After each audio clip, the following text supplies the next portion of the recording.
Bienvenidos amigos televidentes a Pensamiento Crítico aquí en Ecuador TV. En este primer bloque tendremos a Daniel Ortega, nuevo ministro de Ambiente, con quien vamos a conversar sobre los retos de la Cumbre de París. Y luego en el segundo bloque tendremos a Damián Velasco de la Corporación Financiera Nacional para hablar aquello que ellos denominan la Liga de Emprendedores. Bueno, damos la bienvenida y saludamos al flamante ministro de Ambiente, Daniel Ortega.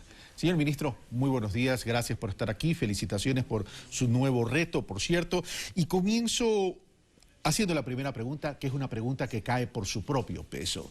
Luego de 18 años del protocolo de Kioto, donde prácticamente fue un fracaso, ¿qué nos hace pensar que ahora la Cumbre de París va a traer éxitos en la lucha y en la protección del medio ambiente? Muy buenos días, Carlos, y a través de usted, a los amigos y amigas que nos escuchan en casa, hemos asumido este reto, esta confianza que nos ha dado el compañero presidente, con mucha alegría, con mucho optimismo. Somos jóvenes, creo que estamos preparados para asumir este reto desde una perspectiva realmente de compromiso, de trabajo con las juventudes, que es aquella que tiene esa fuerza de cambio, un cambio cultural muy necesario inclusive para enfrentar el cambio climático. París, una gran oportunidad. Una oportunidad para un resultado efectivo, para un acuerdo global ambicioso que garantice justicia social y ambiental. ¿Cómo lograrlo? ¿Cómo vencer el pasado? Pues bien, creo que la acción colectiva global se ha manifestado, hay países que han manifestado ya su interés de realizar acciones de mitigación, sin embargo no ambiciosas. El protocolo de Kioto buscaba reducir el 5% de las emisiones globales relativa a lo que se contaminaba en 1990, no se alcanzó. Después tenemos un segundo periodo de compromiso del protocolo de Kioto que muchos de los países no han ratificado. El Ecuador sí, y debo destacar que entre los 9 primeros del mundo.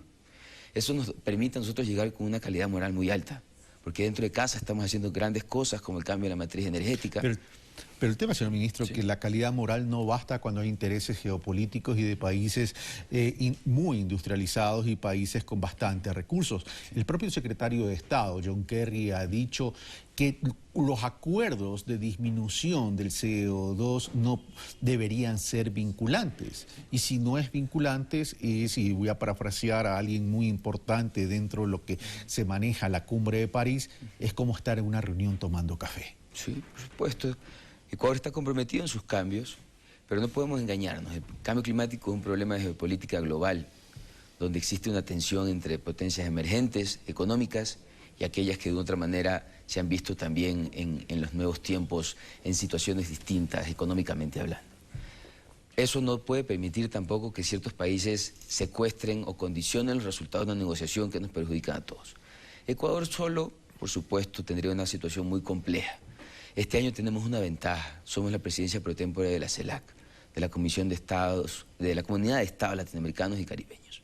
Y hemos venido trabajando durante todo el año en crear condiciones suficientes para que los países en vías de desarrollo puedan plantear esta visión de un acuerdo, sí, jurídicamente vinculante y de justicia. Va a haber una posición regional entonces, unificada. Hemos trabajado en esta posición durante todo el año, vamos a tener un discurso común, estamos afinando los últimos detalles, pero justamente esa voz fortalecida de la participación del presidente Correa, que va a estar inclusive entre las primeras intervenciones de la cumbre, nos da un espacio de liderazgo. Es interesante porque este año la conferencia arranca con el segmento de alto nivel de presidentes y después continúan las negociaciones. Normalmente ya los presidentes llegan cuando los acuerdos habían estado cerrados.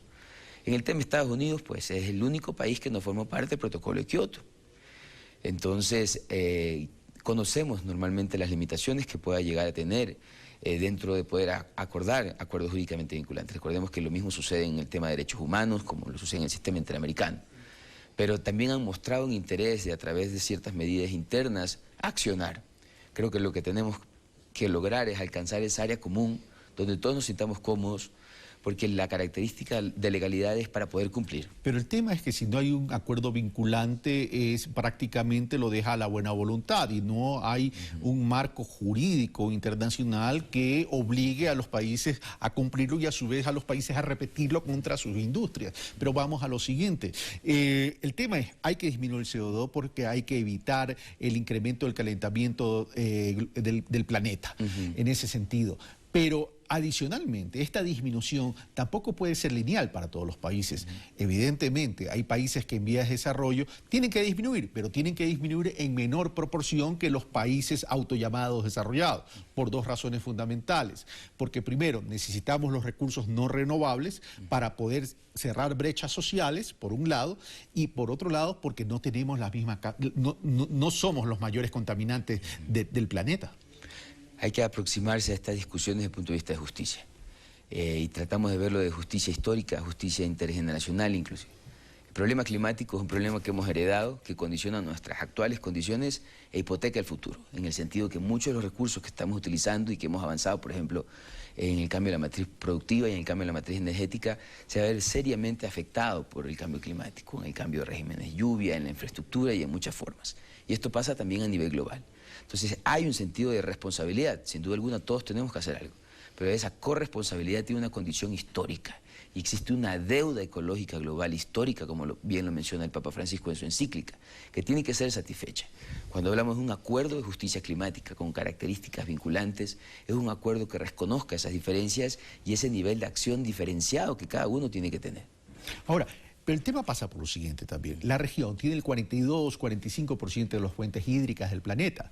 Es decir, si no se para el calentamiento global, los glaciares se van derritiendo, el nivel del mar se va incrementando, se va mermando la zona de la tierra y tierra productiva, con lo cual se atenta a soberanía alimentaria por un lado, por tanto se disminuye la generación de oportunidades de desarrollo, de autonomía en los países y en determinadas regiones. Latinoamérica es una de ellas, por cierto, y adicionalmente siento lo nuestro, ese cambio de la matriz energética que tiene que alcanzar a la región latinoamericana y caribeña, vamos a tener serios problemas para seguir construyendo hidroeléctricas que sean generación de energía limpia. Entonces, ahí está un reto para la región. El tema es qué habilidades o qué facilidades tiene la región para negociar con el gran mundo a efectos de imponer esta política, o más que imponer, generar convicción para esta política ambiental. Sí.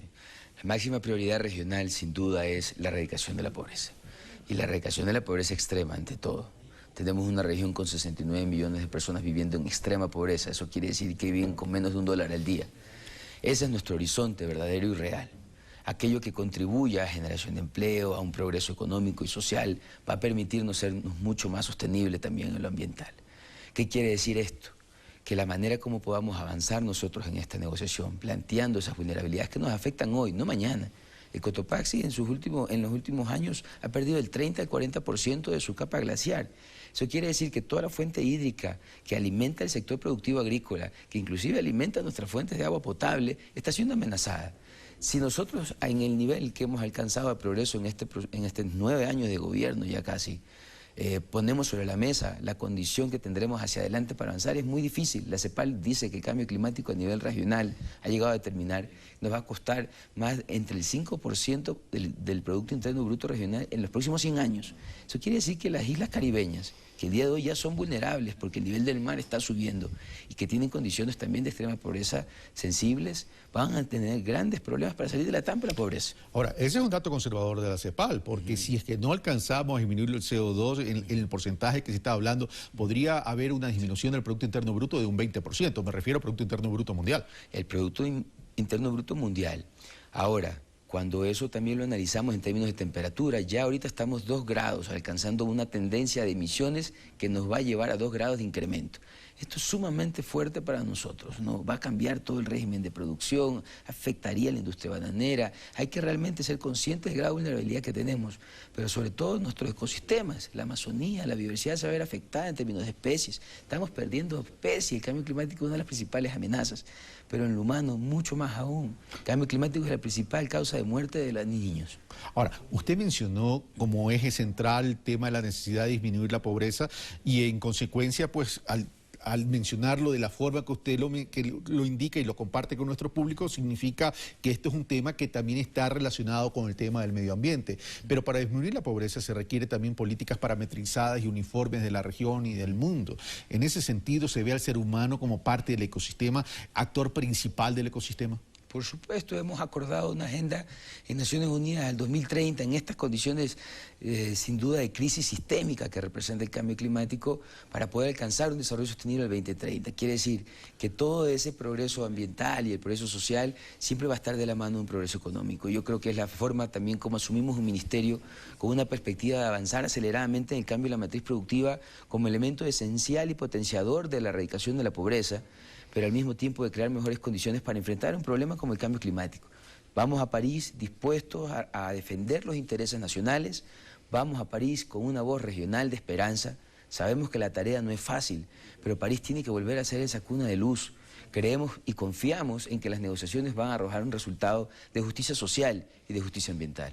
Señor ministro, muchas gracias por estar con nosotros. Por cierto, un gran reto que nos debe convocar a todos. Esto es una realidad, el tema del cambio climático no es una novela escrita por Julio Verne, que adicionalmente no me sorprendería que esa visión de futuro sea realidad. El tema es que hoy es una realidad y cada día que pasa, si no hacemos algo por cuidar nuestra casa, que es el planeta, va a tener una afectación al desarrollo de la humanidad. Y el tema de la pobreza es un tema ligado al medio ambiente. Por eso es que genera políticas de inclusión económica y movilidad social, que permita generar oportunidades de vida adecuada, cuidando la casa para tener desarrollo sostenible y sustentable. Nosotros continuamos con Pensamiento Crítico.